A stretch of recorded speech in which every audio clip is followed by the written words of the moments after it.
Halo teman-teman, kenalin aku Vira Safiani Dewantri, mahasiswa program studi teknologi pangan di Universitas Pembangunan Nasional Veteran Jawa Timur. Dan saat ini aku memasuki semester 5. Sebelumnya aku mau ngucapin terima kasih untuk tim Rute PTN yang telah memberikan kesempatan aku untuk bisa sharing ke teman-teman tentang kehidupan atau pengalaman aku menjadi mahasiswa, khususnya menjadi mahasiswa di Teknologi Pangan UPN Veteran Jawa Timur.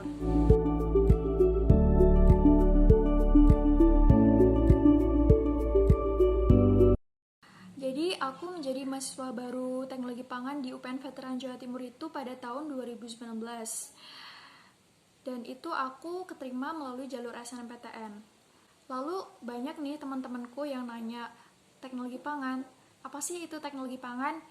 Kalau di teknologi pangan itu nanti belajarnya apa aja, kemudian prospek kerjanya itu apa.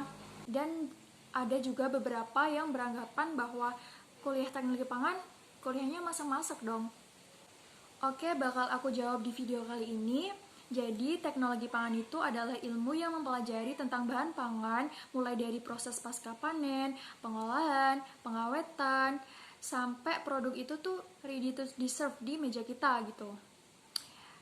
Nah, di jurusan teknologi pangan itu, nantinya kita akan belajar tentang bagaimana cara mengolah bahan baku pertanian maupun peternakan, kemudian bagaimana teknik dan teknologi yang tepat untuk mengolah bahan pangan tersebut, kemudian bagaimana cara kita mengemas, menjaga kualitasnya agar gak terkontaminasi sama mikroba atau bahan-bahan lain, sehingga nantinya ketika kita olah itu akan menghasilkan produk yang berkualitas, aman, sehat, dan memiliki nilai gizi yang tinggi. Wah, menarik ya teman-teman.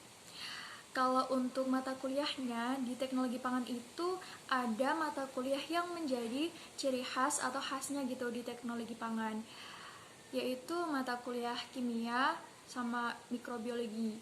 Kenapa aku bilang kayak gitu? Karena mulai dari semester awal sampai aku semester 5 ini, aku tuh udah dapet mata kuliah yang berbau kimia itu banyak banget. Aku sebutin aja ya, itu ada kimia dasar, kimia lanjutan, kemudian ada kimia analisa, biokimia pangan, kimia fisik dan koloid, kimia pangan, analisa pangan. Kemudian untuk mata kuliah yang berbau biologi itu ya biologi, mikrobiologi umum, kemudian mikrobiologi pangan dan pengolahan, kemudian nanti ada teknologi fermentasi juga. Wah, cocok banget nih buat temen-temen yang suka sama IPA, khususnya kimia dan biologi. Kalian cocok banget untuk masuk ke teknologi pangan. Selain itu juga ada mata kuliah fisika, kalkulus, pengetahuan bahan pangan, prinsip teknik pangan, ada statistik, ilmu gizi, kemudian ada keamanan dan sanitasi pangan, terus ada satuan operasi juga. Dan di satuan operasi itu nantinya kita akan tahu alat apa yang akan kita pakai, kemudian fungsinya apa, cara kerjanya itu seperti apa gitu. Dan yang paling menariknya, yang mungkin jarang orang-orang ketahui ya, kalau di teknologi pangan itu kita juga belajar tentang wilayah ekonomis dari produk yang kita hasilkan gitu. Jadi nanti kita akan tahu apakah produk ini layak untuk dijual, kemudian belajar tentang pengembangan dari produk tersebut. Nah, ini juga cocok banget buat kalian yang pengen jadi pebisnis muda, pebisnis di bidang makanan. Lalu ada beberapa mata kuliah yang ada praktikumnya. Aku sebutin beberapa praktikum yang udah aku lakuin ya. Jadi ada praktikum mikrobiologi. Nah, di situ kita cari beberapa sampel makanan, lalu kita bawa ke lab untuk diuji apakah di sana itu terkontaminasi oleh mikroba atau enggak gitu. Lalu ada praktikum kimianya atau analisa pangannya. Itu di sana kita cari beberapa sampel dari bahan-bahan pertanian, kemudian kita uji kandungannya, kandungan karbohidrat, protein, lemak, terus kadar air, kadar abu, aktivitas antioksidannya gitu. Nah, untuk teman-teman yang menganggap kalau wah kuliah teknologi pangan, kuliah masak-masak nih, sebenarnya sih enggak ya kalau menurut aku.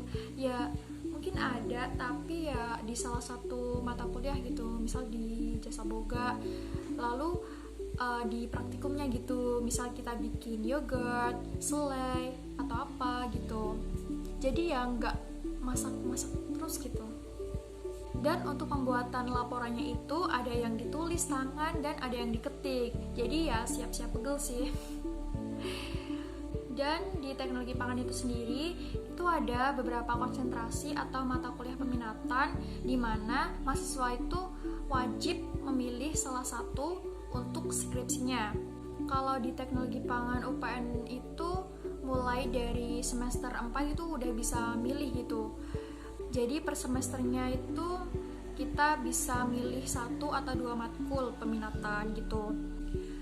Beberapa konsentrasi atau mata kuliah peminatannya itu ada teknologi pengolahan teh, kopi, dan kakao, industri jasa boga, ada manajemen pemasaran, mesin dan rancang bangun alat, kemudian ada teknologi karbohidrat, teknologi lemak, pengolahan pangan Nusantara, ada teknologi susu, teknologi daging dan ikan, buah dan sayur, evaluasi gizi, operasional riset, kemudian ada pangan fungsional, bioteknologi pangan, pangan fungsional, flavoring, teknologi rempah dan bumbu, kemudian ada teknologi bakery, teknologi pengolahan tebu, legum, serealia, dan umbi.